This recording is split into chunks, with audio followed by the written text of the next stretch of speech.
Welcome once again, my friends, and thank you for stopping by to listen to an old storyteller.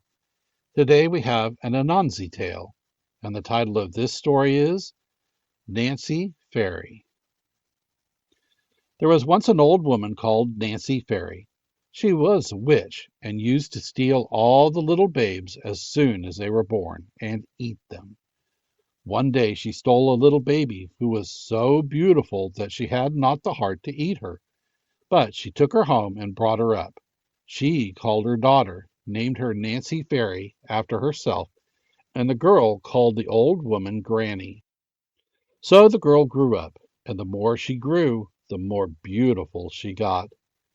The old woman never let her daughter know of her doings, but one day when she had brought a baby home and had locked herself in a room, her daughter, peeping through a chink to see what she was about, and the old woman saw her shadow, and thought her daughter had seen what she was doing, and the daughter thought her granny had seen her and was very much afraid. So the old woman asked her, "Nancy Fairy, did you see what I was doing?" "No, Granny." She asked the girl several times, "Nancy Fairy, did you see what I was doing?" And the girl always said, "No, Granny." So the old woman took her up to a hut in a wood and left her there as a punishment, and she took her food every day. One day it happened that the king's servant, going that way, saw the beautiful girl come out of the hut. Next day he went again and saw the same beautiful girl again. So he went home and told the prince that he could show him in the wood a girl more beautiful than he had ever seen. The prince went and saw the girl, and then sent a band of soldiers to fetch her home, and took her for his bride. A year after she had a baby. Soldiers were set to keep guard at the gate, and the room was full of nurses. But in the middle of the night the old woman came in a whirlwind and put them all to sleep. She stole the child, and on going away gave the mother a slap on the mouth, which made her dumb.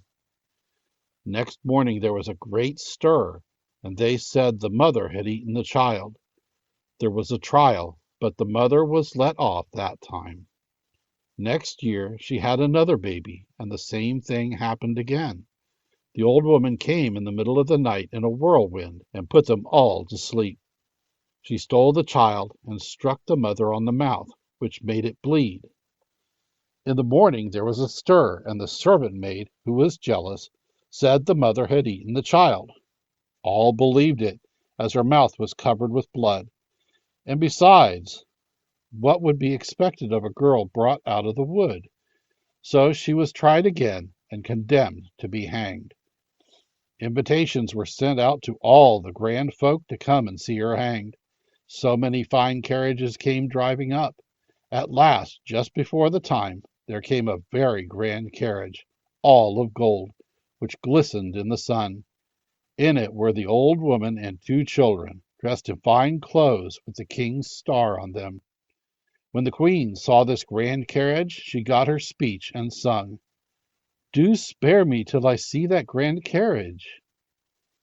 The old woman came into the courtyard and asked the people if they saw any likeness to any one in the children. They said they were like the prince, and asked her how she came by them, and told her she had stolen them.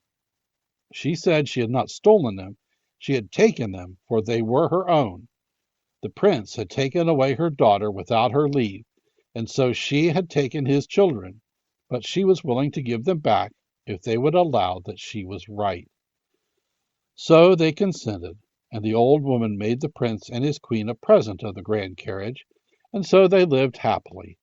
The old man was allowed to come and see the children whenever she liked, but the servant girl, who said the queen had eaten her babies, was hanged. Thank you once again for listening to this story. If you enjoyed this story, please press that like button. Also, please help an old storyteller out by subscribing to my channel. The next story will be posted in a few days, so until then, may your story continue to be a good one.